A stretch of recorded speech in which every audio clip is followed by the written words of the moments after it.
పెందుర్తిలో Ola showroom service centre ప్రారంభం. దేశవ్యాప్తంగా 4000 స్టోర్లతో EV విప్లవం వేగవంతం. సర్వీస్ సెంటర్లతో కలిపి 3200 పైగా కొత్త స్టోర్లు. మెట్రోలు టైర్ 1, 2 నగరాలు దాటి చిన్న పట్టణాలు, తాలూకాలకు విస్తరణ. S1 పోర్ట్ఫోలియోపై 25,000 వరకు తగ్గింపు. భారత్లో అతిపెద్ద pure play EV company Ola electric చిన్న పట్టణాలు, తాలూకాలకు విస్తరిస్తుంది. అందులో భాగంగా బుధవారం పెందుర్తి జంక్షన్లో ఓలా షోరూమ్ సర్వీస్ సెంటర్ను మాజీ కార్పొరేటర్ శరగడం చినా అప్పలనాయుడు ప్రారంభించారు. ఈ సందర్భంగా ఆయన మాట్లాడుతూ ఎలక్ట్రిక్ వెహికల్స్తో పర్యావరణానికి హాని ఉండదన్నారు. ఇప్పుడు అందరూ ఎలక్ట్రిక్ వెహికల్స్ తీసుకుంటున్నారని చెప్పారు. అతి తక్కువ ధరకు ఎన్నో ఫీచర్లతో లభిస్తున్నాయని తెలిపారు. డిజిటల్ కీ ఉండడం వల్ల దొంగతనాలకు ఆస్కారం ఉండదన్నారు. భవిష్యత్తు ఎలక్ట్రిక్ వాహనాలదేనన్నారు. ఈ సందర్భంగా ఓలా కోస్టల్ సిటీ లీడ్ వాన లోకేశ్వరరావు మాట్లాడుతూ ఓలా నెట్వర్క్ దేశవ్యాప్తంగా 4000 స్టోర్లకు విస్తరించినట్లు తెలిపారు. ఈవీ రంగంలో ప్రపంచంలో అత్యంత ముఖ్యమైన విస్తరణలలో ఇది ఒకటన్నారు. ఈ సందర్భంగా Ola area service manager DSN Murthy మాట్లాడుతూ ప్రతి నగరం, పట్టణం, తాలూకాకు మా నెట్వర్క్ ను విస్తరిస్తున్నందున ఈ రోజు భారతదేశపు ఈవీ ప్రయాణంలో ఒక ముఖ్యమైన మైలురాయిని సూచిస్తుందన్నారు. సర్వీస్ సెంటర్లతో కలిసి కొత్తగా తెరిచిన స్టోర్లతో ఈవీ కొనుగోలు యాజమాన్య అనుభవాన్ని పూర్తిగా పునర్నిర్వచించామని చెప్పారు. ఇది ఓలా ఎలక్ట్రిక్ ను దేశంలో ఆటోమోటివ్ ఎక్స్పీరియన్స్ సెంటర్ల అతిపెద్ద కంపెనీ యాజమాన్యంలోని నెట్వర్క్ గా చేస్తుంది. నా పేరు లోకేశ్వరరావు. నేను మన coastal area AP coastal area city లీడ్ను. సో ప్రజెంట్ యాక్చువల్గా మనకి ఓలా టోటల్గా ఈరోజు డిసెంబర్ 25వ తారీఖున ఆల్ ఓవర్ ఇండియా సెంట్రలైజ్డ్గా మనకి టోటల్ 4000 స్టోర్స్ అనేది గ్రాండ్గా ఓపెన్ చేస్తున్నాం. సో ఇది మోస్ట్ సక్సెస్ఫుల్ థింగ్ అనమాట ఓలాలో. అండ్ ఎటువంటి అంటే in the mean of even a competitor store కానీ ఎటువంటివి కూడా ఏది కూడా ఏంటంటే 2500 కంటే ఎక్కువ ఉన్నవి ఏవీ లేవు. ఈవెన్ దో సమ్ స్టోర్స్ ఉన్నాయి, సెంట్రలైజ్డ్ కార్పొరేట్ స్టోర్స్ ఏవి కూడా లేవు. బట్ ఓలా ఫస్ట్ టైం ఇండియాలో 4000 స్టోర్స్ అనేది ఓపెన్ చేసింది. అండ్ ఇది కూడా ఏంటంటే కస్టమర్స్ ప్రతి మండలంలో కానీ ప్రతి తాలూకులో కానీ ఎక్కడ కూడా ఇబ్బంది పడకూడదు, రేపు పొద్దున్న సర్వీస్ పరంగా గట్టా ఎక్కడ ఇబ్బంది పడకూడదు అనే ఉద్దేశంతో ప్రతి మండలం కూడా స్టోర్ ఓపెన్ చేశారు. అండ్ మనకి ఓలాలో మెయిన్ థింగ్ ఏంటంటే ఇక్కడ ప్రెజెంట్ ఉన్న సిచ్యువేషన్లో 6 ప్రొడక్ట్స్ ఉన్నాయి. అంటే ఒక మధ్యతరగతి నుంచి కూడా మనకి టాప్ రేంజ్ వరకు లైక్ S1 Pro అనేది టాప్ రేంజ్ వరకు కూడా అన్ని రకాల అంటే అన్ని ప్రైజ్ వ్యత్యాసాల్లో కూడా మనకి అవైలబుల్గా ఉందన్నమాట ఇది. సో దీన్ని కస్టమర్లు అందరూ కూడా కొద్దిగా సక్సెస్ఫుల్గా ముందుకు తీసుకెళ్తారని కోరుకుంటూ సెలవు తీసుకుంటున్నాం. 2 వీలర్స్ షోరూమ్ ఓపెన్ చేసినందుకు చాలా సంతోషంగా ఉంది. పెందుర్తి పరిసర ప్రాంతాల్లో ఉన్నటువంటి మధ్యతరగతి కుటుంబీకులు అందరూ కూడా ఈ ఓలా బైకులు వాడుకొని ప్రతి నెల కూడా ఇంచుమించుగా ఒక 4-5 వేల రూపాయలు ఈ పెట్రోల్లో ఆదా చేసుకుని ఈ డబ్బుతో ప్రతి నెల మనకి ఇన్స్టాల్మెంట్ మీద వెహికల్ తీసుకుని ఈ డబ్బులు దానికి అడ్జస్ట్ అయ్యే విధంగా ఇది ప్లాన్ చేసినటువంటి కంపెనీ. ముఖ్యంగా ఇది 75,000 నుంచి స్టార్ట్ అయ్యే వెహికల్ ప్రతి సామాన్యులు కూడా బండుకునేటటువంటి విధంగా ఇవాళ 2 వీలర్ చూస్తుంటే చిన్న వెహికల్ చూసినా చూడ 1,00,000 నుంచి 1,50,000, 2 లక్షల విలువ చేసేటటువంటి వెహికల్ ఉన్నాయి. ఇవాళ ఎలక్ట్రిక్ ఛార్జింగ్ ఉన్నటువంటి వెహికల్స్ అన్నీ కూడా సామాన్యులకు అందుబాటుతో పాటు 195 కిలోమీటర్లు కూడా ఒకసారి ఛార్జింగ్ పెట్టుకుంటే వచ్చే విధంగా కూడా వీళ్ళు రూపకల్పన చేసింది, కంపెనీ తయారు చేసింది. అందువల్ల ప్రతి ఒక్కరూ కూడా ఈ వెహికల్స్ చక్కగా వినియోగించుకోవడానికి, అలాగే కూడా యూత్ కూడా 120 కిలోమీటర్ల స్పీడ్ కూడా వెళ్తుంది. యాక్చువల్గా ఛార్జింగ్ వెహికల్స్ అంటే ఎలక్ట్రిక్ ఛార్జింగ్ వెహికల్స్ అయితే 60-70 కిలోమీటర్లు దాటి కూడా స్పీడ్ వెళ్తుంది. కానీ ఈ వెహికల్లో ఉన్నటువంటి ఏంటి 120 కిలోమీటర్ల స్పీడ్ వెళ్తాం, 195 కిలోమీటర్ల వరకు రేంజ్ కూడా ఉండే విధంగా రూపకల్పన చేశారు. కనుక మార్కెట్లో చక్కగా ఇది సక్సెస్ అవ్వాలని, ఈ ప్రాంతంలో అందరికీ కూడా ఇది సరసమైనటువంటి ధరలకు అందుబాటులో ఉండడం వల్ల ఇది షోరూమ్ క్లిక్ అవుతుందని చెప్పి తెలియజేస్తారు. తెలంగాణ ముఖ్యమంత్రి రేవంత్ రెడ్డి సమావేశం అనంతరం దిల్ రాజు మీడియాతో మాట్లాడారు. సీఎంతో చర్చించిన విషయాల గురించి తెలియజేశారు. తెలుగు చిత్ర పరిశ్రమ అభివృద్ధే ఉద్దేశమని అన్నారు. ఈరోజు సీఎం రేవంత్ రెడ్డి గారితో తెలుగు ఫిలిం ఇండస్ట్రీ ఎఫ్డిసి ఆధ్వర్యంలో మీటింగ్ కంప్లీట్ చేశాం. అటు ఇండస్ట్రీ తరపున ఇటు గవర్నమెంట్ తరపున ఎఫ్డిసి నుంచి ఈ మీటింగ్ కంప్లీట్ చేసి అటు గవర్నమెంట్కు ఇండస్ట్రీకి జరిగిన ఈ డిస్కషన్లో ఏదైతుందో చైర్మన్ ఎఫ్డీసీ చైర్మన్ నా ద్వారే సీఎం గారు మీకు కమ్యూనికేట్ చేయమన్నారు. సో సీఎం గారు విజన్ ఇండస్ట్రీ మా అందరితో చెప్పింది, ఈరోజు తెలుగు సినిమాని మీ ఇండియా లెవెల్లోనే కాకుండా దీన్ని ఇంకా ప్రపంచవ్యాప్తంగా డెవలప్ చేయడానికి ఇండస్ట్రీ గవర్నమెంట్ కలిసి పని చేయాలి అనేది మొదటి అంశం. రెండవది హైదరాబాద్.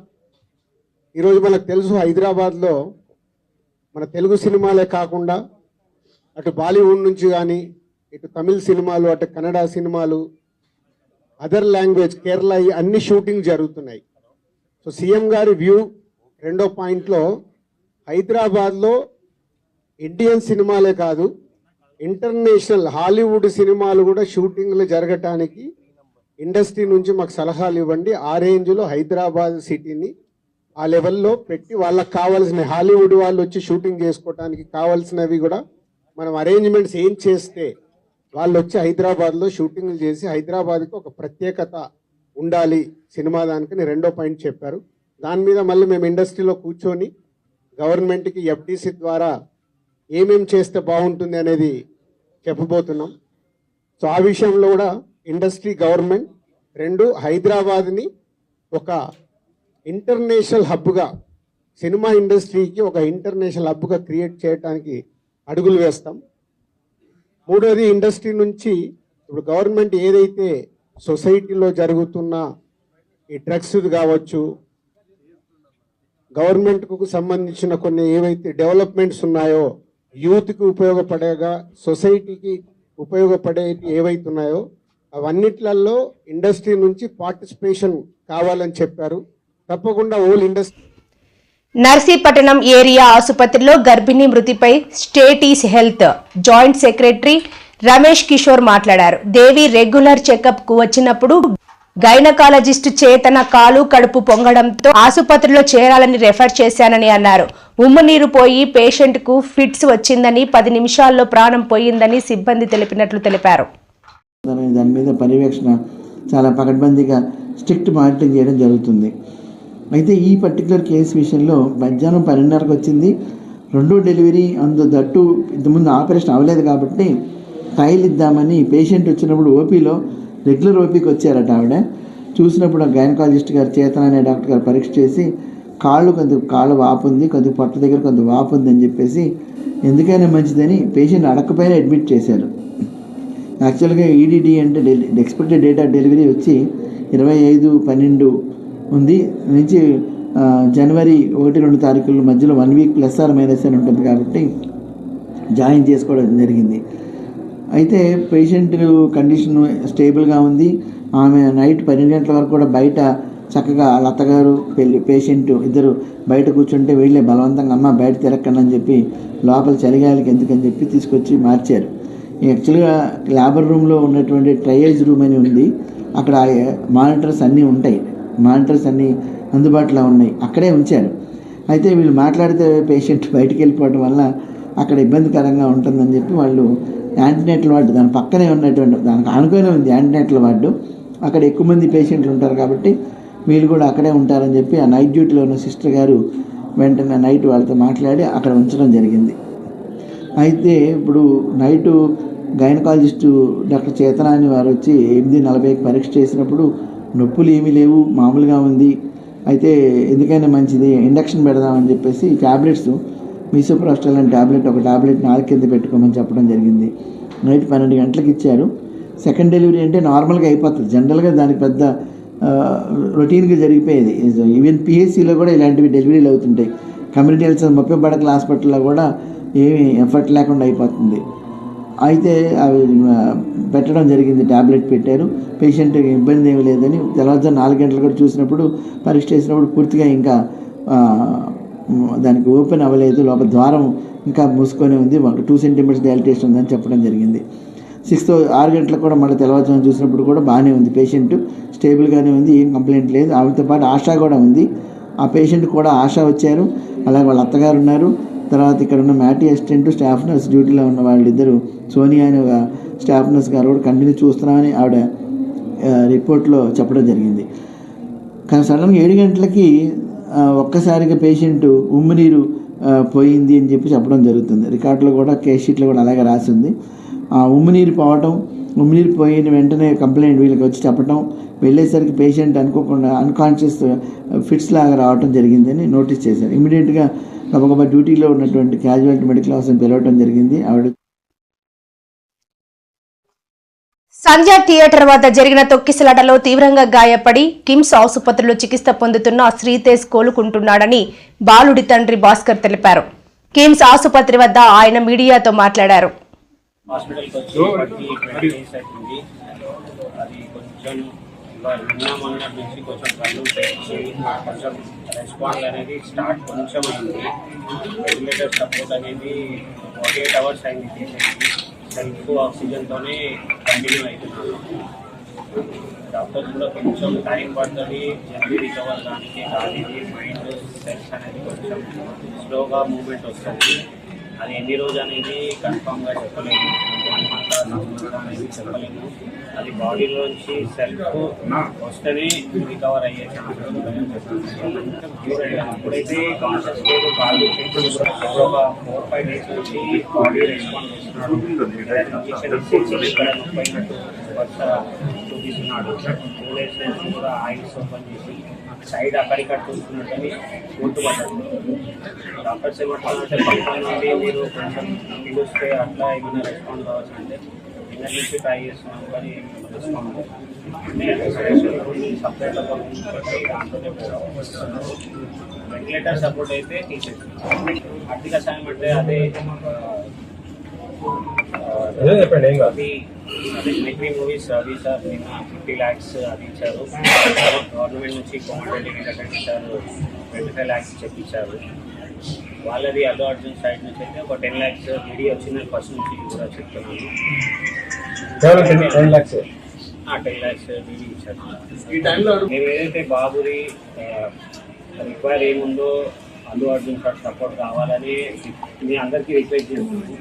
సెకండ్ డే నుంచి నాకు వాళ్ళది ఏంటంటే రెస్పాండ్ ఉంది. మేనేజర్స్ వాళ్ళందరూ పని చేస్తారు. ఇంతకుముందు చెప్పాను కదా, వాళ్ళందరూ సపోర్ట్ నాకు సెకండ్ డే నుంచి వచ్చింది. మా తరఫు నుంచి సార్ అరెస్ట్ అవుతున్నారని అనుభూతితోనే నేను కేసు రిటర్న్ తీసుకుంటాను. అది అట్లా ఎవరు ఫోర్స్ చేయలేదు, ఇది చేయలేదు. ఎందుకంటే నాకు సపోర్ట్ అనేది ఉండాలి. బాబు ఎప్పుడు క్యూర్ అవుతారు అనేది తెలియదు. సెకండ్ డే నుంచి సపోర్ట్ ఇచ్చారని ఆ సానుభూతితోనే నేను రిటర్న్ తీసుకుంటామని చెప్పాను. లేదు అట్లేం లేదు. అది కేసు అనేది అరెస్ట్ అయిన తర్వాత గవర్నమెంట్ నుంచి అదంతా కంటిన్యూ అయింది సార్. అదే రోజు ఏదైతే రోజు జైలుకి వెళ్తున్నారో అన్నారో అదే రోజు 4 o'clock రిటర్న్ తీసుకుంటాను. మూమెంట్లో కొంచెం ముందుకు వెళ్ళిపోయి లోపలికి వెళ్ళిపోయారు మా వైఫ్. నేను సైడ్కి ఉండి కాల్ చేసి కూటమి ప్రభుత్వంలో బీసీలకు స్వర్ణయుగమని గౌడ్ కార్పొరేషన్ చైర్మన్ వీరంకి గురుమూర్తి అన్నారు. ఈ మేరకు ఆయన మీడియాతో మాట్లాడారు. గత ప్రభుత్వం బీసీలను మోసం చేసిందని, కానీ మా ప్రభుత్వం వచ్చాక బీసీలకు స్వర్ణయుగమని అన్నారు. జగన్మోహన్ రెడ్డి దీన్ని స్వాగతించకపోగా అవమానకరంగా మాట్లాడటం బీసీలను అవమానించినట్టు కాదా అని చెప్పి ఈరోజు నేను ప్రశ్నిస్తా ఉన్నా. ఏదైతే 2047 విజన్ డాక్యుమెంట్ ఉందో దానిలో బీసీలు ఆర్థికంగా, రాజకీయంగా, విద్యాపరంగా, సామాజికంగా అన్ని రంగాల్లో కూడా ముందుండే విధంగా ఈ డాక్యుమెంట్ని తయారు చేయటం జరిగింది.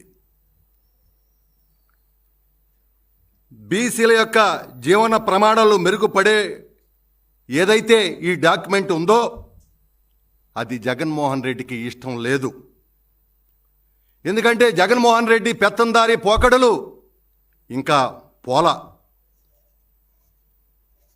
ఏదైతే పూర్ టు రీచ్ వంటి విధానాలు ఉన్నాయో జగన్మోహన్ రెడ్డి మీరు అనుకూలమా వ్యతిరేకమా స్పష్టంగా చెప్పాల్సిన బాధ్యత ఇవాళ మీ మీద ఉందని చెప్పి నేను ఈ సందర్భంగా మరి తెలియజేస్తా ఉన్నాను. ఈ యొక్క ఏదైతే విజన్ డాక్యుమెంట్ ఉందో బీసీల రక్షణ చట్టం గురించి కూడా ఇందులో పొందుపరచడం జరిగింది. భవిష్యత్తులో బీసీలకు ఇది ఒక వజ్రాయుధంగా ఉపయోగపడాలా. దీనికి సంబంధించి సాంకేతికంగా న్యాయపరంగా అన్ని అంశాలను కూడా కూలంకషంగా చర్చించి ఈ రక్షణ చట్టాన్ని తయారు చేస్తా ఉన్నారు. దీన్ని ముందుకు తీసుకెళ్లాలని నారా చంద్రబాబు నాయుడు గారు పరితపిస్తా ఉన్నాడు. అంతేకాదు బీసీ ఫెడరేషన్లు కావచ్చు, బీసీ సంఘాలు కావచ్చు, బీసీ సమాజం కావచ్చు, బలోపేతం కోసం రోడ్ మ్యాప్ కూడా తయారు చేయటం జరిగిందని చెప్పి నేను తెలియజేస్తా ఉన్నా. ఈ విధంగా ఈ ప్రభుత్వం, ఈ ముఖ్యమంత్రి నారా చంద్రబాబు నాయుడు గారు బడుగు బలహీన వర్గాల పక్షపాతి అని కూడా ఈ సందర్భంగా తెలియజేస్తూ, ఆనాడు జగన్మోహన్ రెడ్డి గారు ముఖ్యమంత్రిగా ఉండగా ఆయన ఇంటి ముందున్నటువంటి బీసీఎస్సీ మైనార్టీ వర్గాలకు చెందినటువంటి ఇళ్ళు పీకి ఆయన రోడ్డేసుకున్న మాట వాస్తవం కాదా? ఆయన బీసీల పక్షపాత? జగన్మోహన్ రెడ్డి గారు మీరు బీసీల పక్షపాత? మీరు ఆ విధంగా ఉంటే వాళ్ళ ఇళ్ళు పీకేవాళ్ళ? సీఎం రేవంత్ తో సినీ ప్రముఖుల భేటీ నేపథ్యంలో సిపిఐ నేత నారాయణ తీవ్ర వ్యాఖ్యలు చేశారు. టికెట్లు ధరలు పెంచితే బ్లాక్ మార్కెట్ ని ప్రోత్సహించినట్లు అవుతుందని అన్నారు. డైరెక్టర్ కోసం హీరోయిన్ రష్మిక ఫీలింగ్స్ సాంగ్ చేసిందని చెప్పినట్లు గుర్తు చేశారు. ప్రయోజనాత్మకంగా సినిమాలు తీస్తే జనం ఆలోచిస్తారు. కొన్ని ఒక్కోసారి మంచి సందేశం ఇచ్చే సినిమాలు సరిగా ఆడకపోవచ్చు. అయితే దానికి నష్టాలు వస్తున్నాయి. అందుకే ఎక్కువ మంది అవి చేయడం లేదు. కొంతమంది ఎక్కువ ఖర్చు పెడుతున్నారు. 500 కోట్లు 1000 కోట్లు 200 కోట్లు ఖర్చు పెట్టి భారీగా చిత్రీకరించి దాన్ని రిలీజ్ చేసినప్పుడు ప్రజల చేత భారతదేశ పద్ధతిలో ఎక్కువ డబ్బులు వసూలు ప్రయత్నిస్తున్నారు. బ్లాక్ టికెట్లు అమ్ముకొని ప్రయత్నిస్తారు, ఎక్కువ టికెట్లు అవ్వాలని ప్రయత్నిస్తారు. ప్రభుత్వంతో ప్రోత్సాహం పొంది కూడా ప్రభుత్వం తరపునే టికెట్ ప్రైస్ పెంచుకోవడానికి ఉపయోగపడేటువంటి పద్ధతులు చేస్తా ఉన్నారు. ఇది ఒకవైపు 1000 కోట్ల రూపాయలు ఖర్చు పెట్టారంటున్నారు, ఇంకొక 2000 కోట్ల రూపాయలు మాకు లాభం వచ్చాయంటున్నారు. అటువంటిప్పుడు ప్రభుత్వం ఎందుకు ప్రోత్సహించాలా? ఎందుకు టికెట్ ప్రైస్ ఏర్పాటు చేయించాలా? ఇది ఒకటి. రెండవది, ఒక సందేశాత్మకమైనటువంటి సినిమాలు తీస్తే దాని కోపడరు, కానీ క్రైమ్, అశ్లీలత ఇది ప్రోత్సహిస్తా ఉన్నారు. అందుకని డబ్బులు రావాలి కాబట్టి. సరే, అది కళాం తల్లి తటన పడుకోండి, కానీ ఒక వికృత రూపంలో ఉన్నటువంటి ఒక అశ్లీల పద్ధతిలో ఉన్నటువంటి ఒక క్రైమ్ నేరపూరితమైనటువంటి ఈ సంఘటన తీసుకుని పెద్ద సినిమాలు తీస్తా ఉంటే దాన్ని ప్రోత్సహించాల్సిన అవసరం ఎందుకు వచ్చింది? అదే సినిమా తీస్తున్నారు, రోడ్ షోలు చేసుకుని సినిమా హాల్కి వెళ్ళి పక్కన రావడం వేరు.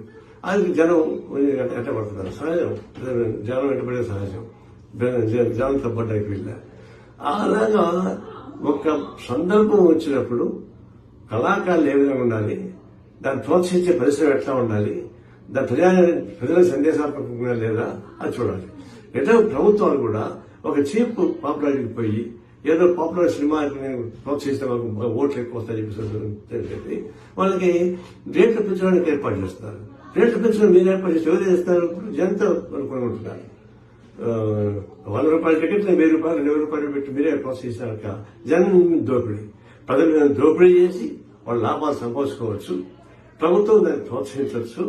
వాళ్ళు సినిమా యాక్టర్లు కానీ, ప్రొడ్యూసర్లు కానీ, నిర్మాతలు కానీ 100,000 కోట్ల రూపాయలు డబ్బులు సంపాదించుకోవచ్చు.